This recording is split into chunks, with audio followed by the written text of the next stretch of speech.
नमस्कार, मैं हूं अंकुर और आप देख रहे हैं सत्य हिंदी का न्यूज बुलेटिन। एक नजर अब तक की सुर्खियों पर। महिला आरक्षण बिल को राष्ट्रपति द्रौपदी मुर्मू की तरफ से मंजूरी मिल गई है।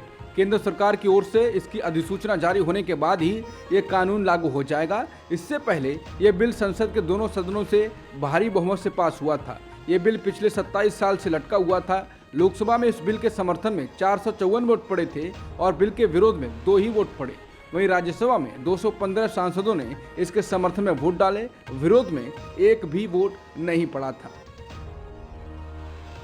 गुजरात पुलिस ने 5 अक्टूबर को अहमदाबाद के नरेंद्र मोदी स्टेडियम में शुरू होने वाले आईसीसी क्रिकेट विश्व कप को विश्व आतंक कप में बदलने की धमकी देने के लिए प्रतिबंधित संगठन सिख फॉर जस्टिस के प्रमुख गुरपंतवंत सिंह पन्नून के खिलाफ एफआईआर दर्ज की है।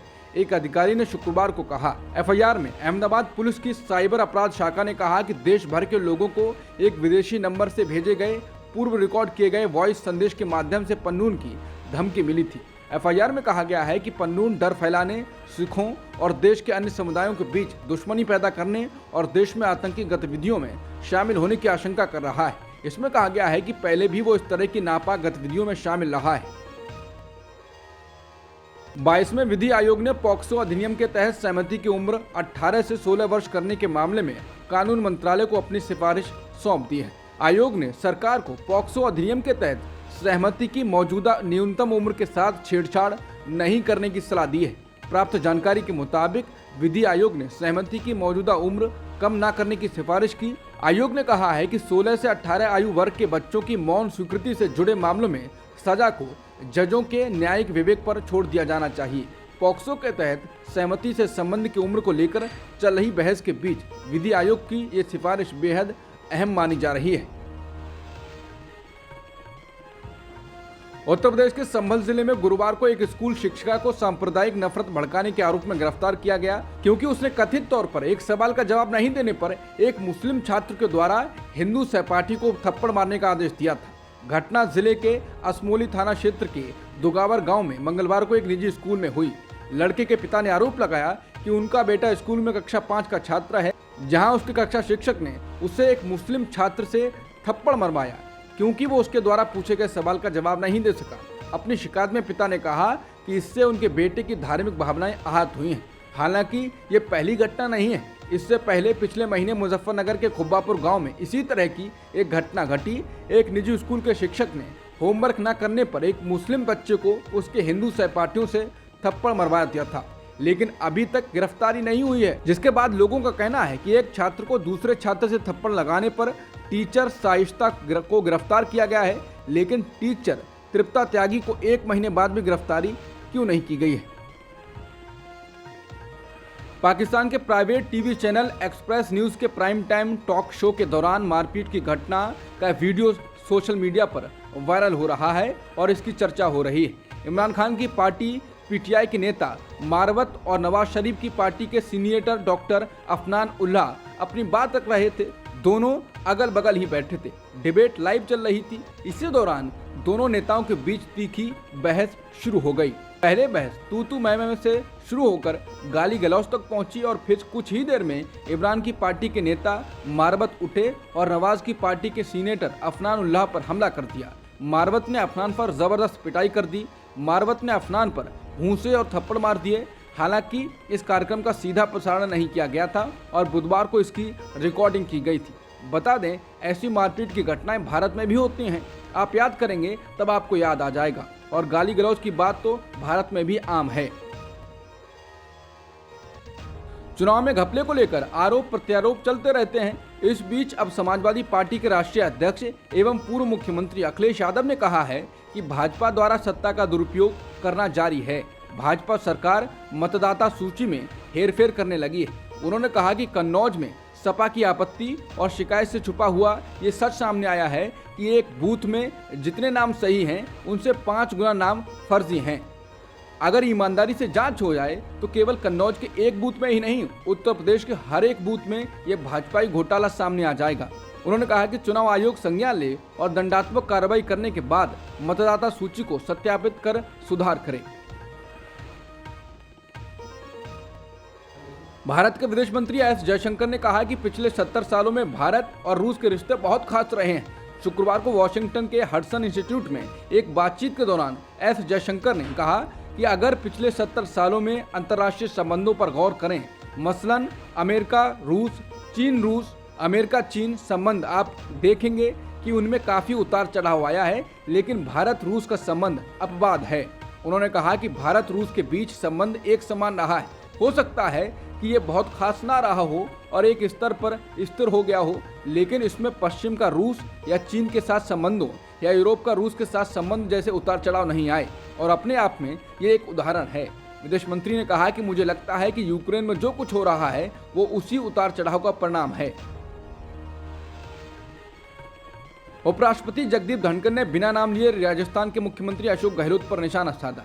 उन्होंने कहा कि कुछ लोग संवैधानिक संस्थाओं पर अमर्यादित टिप्पणी करते हैं, ऐसा करना अच्छी बात नहीं है। उन्होंने कहा ये चिंतन, मंथन और चिंता का विषय है कि कुछ लोग संवैधानिक संस्थाओं पर अमर्यादित टिप्पणी करते हैं, राजनीतिक चश्मा पहनकर। उन्हें ऐसा नहीं करना चाहिए। ये आचरण हमारी सांस्कृतिक धरोहर के विपरीत है। उपराष्ट्रपति ने कहा, जो व्यक्ति जितने बड़े पद पर है उसका आचरण भी उतना ही मर्यादित होना चाहिए। राजनीतिक फायदा उठाने के लिए कोई भी टिप्पणी करना अच्छी बात नहीं है। उपराष्ट्रपति जगदीप धनखड़ चुनावी राज्य राजस्थान का सितंबर महीने में कई बार दौरे कर चुके हैं। इस बीच राजस्थान के मुख्यमंत्री अशोक गहलोत ने उपराष्ट्रपति जगदीप धनखड़ के बार राजस्थान दौरे पर आने पर एक बार फिर कटाक्ष किया है। गुरुवार को उन्होंने कहा कि अब तो राष्ट्रपति का आना बाकी रह गया है। इसके साथ ही गहलोत ने कहा कि उपराष्ट्रपति का बहुत सम्मान करते हैं, लेकिन चुनावी माहौल में उनके दौरों से कई तरह के संदेश जाएंगे जो लोकतंत्र के लिए अच्छी बात नहीं होगी। मुख्यमंत्री ने कहा कि केंद्र सरकार बाकी संस्थाओं पर दबाव न बनाए और संवैधानिक पदों पर आसीन व्यक्तियों के दौरे ऐसी स्थिति में पैदा न करे कि वो प्रचार करने लगे। उन्होंने कहा, कल वो 5 जिलों में गए, एक ही दिन के अंदर पूरा राजस्थान छान मारा। ऐसा कभी होता है क्या? आप जहां जा रहे हो तो मिलने कौन आ रहा है? आपसे भाजपा के तमाम स्थानीय नेता मिलने आ रहे हैं, तो आप क्या संदेश देना चाहते हैं? उन्होंने कहा कि कल भविष्य में अगर धनखड़ राष्ट्रपति बनते हैं तो हमारे लिए गर्व की बात होगी, लेकिन आप प्रचार करने निकलेंगे तो हम कहेंगे कृपया करके हमें बख्श दें, आप निष्पक्ष जनता को फैसला करने दें। गहलोत ने कहा कि धनखड़ सितंबर महीने में ही 7 बार राजस्थान का दौरा कर चुके हैं।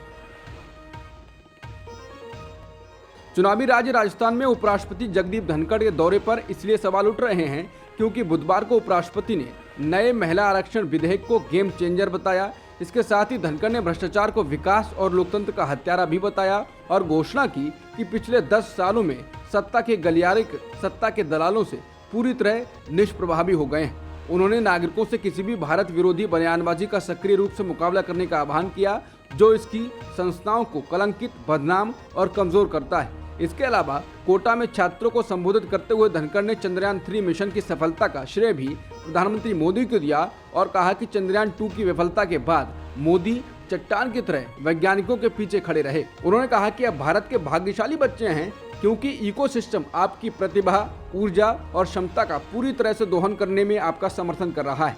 पहले ऐसा नहीं था। दुनिया मंत्रमुग्ध है, वो भारत के परिवर्तन से हैरान है। इसके अलावा जगदीप धनखड़ ना ही विपक्ष के प्रति अपनी नापसंदी छिपाते हैं। एक भाषण में उन्होंने कहा, अगर किसी को ईडी, सीबीआई या आयकर नोटिस मिलता है तो वह सड़क पर विरोध करता है। क्या ये उचित है?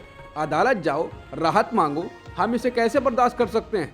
बता दें, पिछले साल जब धनखड़ पश्चिम बंगाल के राज्यपाल थे तब उन्होंने झुंझुनू में अपने फार्म हाउस पर राष्ट्रीय स्वयंसेवक संघ के प्रमुख मोहन भागवत और आरएसएस के अन्य वरिष्ठ पदाधिकारियों की मेजबानी की थी। जयपुर में आरएसएस के सूत्रों का दावा है कि झुंझुनू सम्मेलन के दौरान मोहन भागवत ने भारत के उपराष्ट्रपति पद के लिए धनखड़ की उम्मीदवारी का समर्थन करने का फैसला किया था। केंद्रीय मंत्री स्मृति ईरानी के खिलाफ कथित तौर पर अपमानजनक टिप्पणी करने के आरोप में कांग्रेस के पूर्व एमएलसी दीपक सिंह पर मामला दर्ज हो गया है। दीपक सिंह के खिलाफ बीजेपी कार्यकर्ता केशव सिंह ने गौरीगंज थाने में शिकायत दर्ज कराई थी। उत्तर प्रदेश पुलिस ने कहा कि दीपक सिंह ने अमेठी में संजय गांधी अस्पताल को बंद करने के खिलाफ 3 लंबे विरोध प्रदर्शनों के दौरान ईरानी के बारे में कथित तौर पर अपमानजनक टिप्पणियां की थी। बता दें, संजय गांधी अस्पताल को हाल ही में एक महिला की मौत के बाद अधिकारियों ने बंद कर दिया था। महिला के पति ने दावा किया कि उसे एनेस्थीसिया की अधिक मात्रा दी गई, जिससे उसकी हालत बिगड़ गई और अंततः उसकी मौत हो गई। बसपा के सांसद दानिश अली ने पीएम मोदी को पत्र लिखकर बीजेपी सांसद रमेश बिधूड़ी द्वारा उनके खिलाफ की गई अपमानजनक टिप्पणी के मामले में जवाबदेही और कार्रवाई सुनिश्चित करने की अपील की है। पीएम को लिखे पत्र में उन्होंने धमकियों का हवाला देते हुए अपने लिए सुरक्षा की भी मांग की है। अली ने पत्र में कहा कि संसद के विशेष सत्र के दौरान जो भी हुआ वो सिर्फ उन पर हमला नहीं था बल्कि लोकतंत्र पर हमला है। अली ने कहा है कि सदन के तौर पर उन्हें इस मामले का संज्ञान लेना चाहिए। इसके साथ ही उन्होंने ट्वीट कर कहा कि दुनिया देख रही है, आप इस बार भी खामोश हैं। उन्होंने कहा कि मेरा पीएम मोदी से अनुरोध है कि संसदीय मर्यादा को बनाए रखें और उसकी रक्षा करें, अपनी चुप्पी तोड़ें, क्योंकि दुनिया भारत को करीब से देख रही है। बता दें, चंद्रयान 3 की सफलता पर लोकसभा में चर्चा के दौरान 21 सितंबर को बिधूड़ी ने अली के खिलाफ अपशब्दों का इस्तेमाल किया था। पंजाब में बीते गुरुवार को शुरू किया गया 3 दिवसीय रेल रोको आंदोलन आज शुक्रवार को भी जारी है। पंजाब के कई हिस्सों में बड़ी संख्या में किसान विरोध प्रदर्शन के दौरान रेल की पटरियों पर बैठ गए, जिससे ट्रेन सेवाएं प्रभावित हुई हैं। वहीं कुछ समूहों ने चंडीगढ़ अंबाला राष्ट्रीय राजमार्ग को भी जाम कर दिया। रिपोर्ट्स के मुताबिक किसान रेलवे पटरियों पर बैठे हुए हैं, जिसके चलते 91 ट्रेनों की आवाजाही प्रभावित हुई है। आजाद किसान कमेटी के प्रदेश अध्यक्ष हरपाल सिंह सांघा ने बताया कि उनका आंदोलन 30 सितंबर तक जारी रहेगा। मध्य प्रदेश के उज्जैन में 12 साल की बच्ची के साथ बलात्कार के मामले पर कांग्रेस ने बीजेपी सरकार पर निशाना साधा है। कांग्रेस नेता सुप्रिया श्रीनेत ने प्रेस कॉन्फ्रेंस कर कहा कि शिवराज का जंगल राज महिलाओं, दलितों और आदिवासियों के लिए नर्क बन चुका है। उज्जैन में बच्ची के साथ हुई दरिंदगी पर सीएम शिवराज चुप क्यों है? क्योंकि 12 साल की ये बच्ची मध्य प्रदेश के सतना की रहने वाली है और एक दलित परिवार से आती है। उन्होंने कहा कि इस बच्ची को साजिशन लीपा पोती कर उत्तर प्रदेश की मानसिक विक्षिप्त भिखारी बताया जा रहा था। सुप्रिया श्रीनेत ने कहा कि जब वो बच्ची स्कूल से घर नहीं लौटती तब उसके परिवार वाले सतना के पुलिस स्टेशन गए। वहां बच्ची के परिवार वालों से कहा गया कि आप यहां से जाइए और अपनी बेटी को खुद ढूंढिए, हम एफआईआर दर्ज नहीं करेंगे। उन्होंने कहा, मैं सरकार से पूछना चाहती हूँ, ये बच्ची सतना से उज्जैन कैसे पहुंची? अखबार में खबरें आने के बाद भी कार्रवाई क्यों नहीं की गई? उज्जैन पुलिस ने crime and criminal tracking network system को क्यों नहीं खंगाला? बच्ची की बोली बघेलखंड की थी तो उज्जैन पुलिस ने उसे उत्तर प्रदेश का क्यों बताया? 8 किलोमीटर पैदल चलने के बाद अपने पिता, दादा और गांव का नाम सही बताने वाली बच्ची को मानसिक रूप से विक्षिप्त और भिखारी क्यों बताया गया? आखिर मध्य प्रदेश के मुख्यमंत्री और गृहमंत्री चुप क्यों हैं? आम आदमी पार्टी प्रमुख और दिल्ली के मुख्यमंत्री अरविंद केजरीवाल ने शुक्रवार को कहा कि आम आदमी पार्टी इंडिया अलायंस के प्रति कमिटेड है। आम आदमी पार्टी बिल्कुल किसी भी हालत में इंडिया अलायंस से अलग नहीं होगी और अलायंस के धर्म को निभाने के लिए हम पूरी तरह से प्रतिबद्ध हैं। हालांकि पंजाब में आप और कांग्रेस के नेताओं के बीच कथित ड्रग्स के मामले में विधायक सुखपाल खैरा की गिरफ्तारी को लेकर विवाद चल रहा है। कांग्रेस ने इसे बदले की कार्रवाई बताया है, क्योंकि पंजाब के कांग्रेस नेता और कार्यकर्ता कांग्रेस आप गठबंधन के खिलाफ हैं। खैरा की गिरफ्तारी के मामले में सीधा जवाब नहीं देकर केजरीवाल ने फरमाया, मेरी पार्टी नशीली दवाओं के खिलाफ युद्ध के लिए प्रतिबद्ध है। मुझे पता चला है कि पंजाब पुलिस ने कल कुछ कांग्रेस नेताओं को गिरफ्तार किया है, मेरे पास विवरण नहीं है। कन्नड़ समर्थक और किसान संगठनों द्वारा बुलाए गए बंद के मद्देनजर शुक्रवार को यानी कि आज कर्नाटक के मांड्या और बेंगलुरु जिलों में सभी स्कूल और कॉलेज बंद रहेंगे। तमिलनाडु को कावेरी जल छोड़े जाने के विरोध में बुलाए गए कर्नाटक बंद से खासकर दक्षिणी हिस्से में सामान्य जनजीवन प्रभावित होने की संभावना है।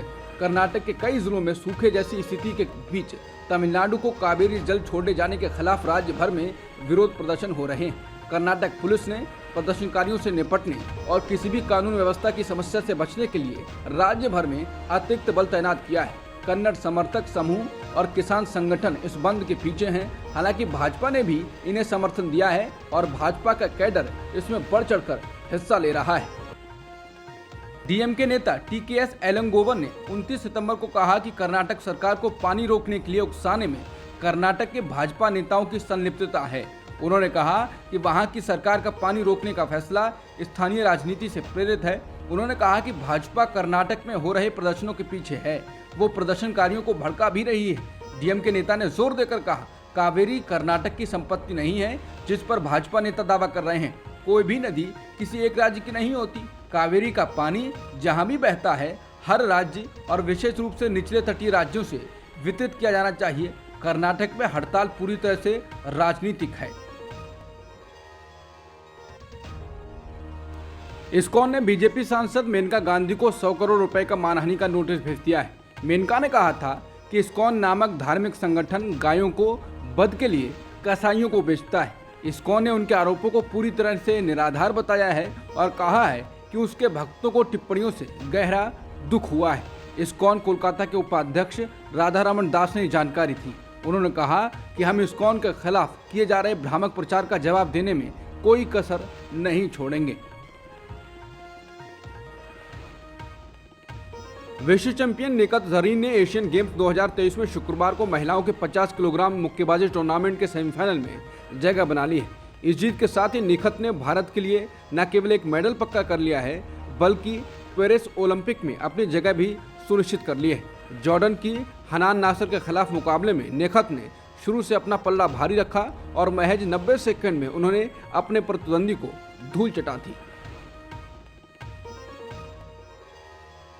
पाकिस्तान के बलूचिस्तान प्रांत में शुक्रवार को हुए विस्फोट में कम से कम 50 लोगों की मौत हो गई है और 130 से अधिक लोग घायल हो गए हैं। पाकिस्तान के डॉन अखबार ने मरने वालों की तादाद 52 बताई है। विस्फोट में मारे गए लोगों में से एक पुलिस उपाध्यक्ष भी शामिल है। ये विस्फोट बलूचिस्तान के मस्तुंग जिले में एक मस्जिद के पास हुआ, जहां लोग पैगंबर मोहम्मद की जयंती ईद मिलादुन नबी मनाने के लिए इकट्ठा हो रहे थे। मस्तुंग के सहायक आयुक्त अत्ता उल मुनीम ने विस्फोट को काफी बड़ा बताया है। बलूचिस्तान के बाद खैबर पख्तूनख्वा में आतंकी हमला हुआ। एक मस्जिद के भीतर आत्मघाती हमले में कम से कम 3 लोगों की मौत हो गई है। समाचार एजेंसी पीटीआई की खबर के अनुसार एक पुलिस अधिकारी ने बताया कि यह विस्फोट हांगू जिले में एक मस्जिद में हुआ। अब तक की सुर्खियों में इतना ही। बाकी खबरों के लिए बने रहिए सत्यहिंदी.com के साथ।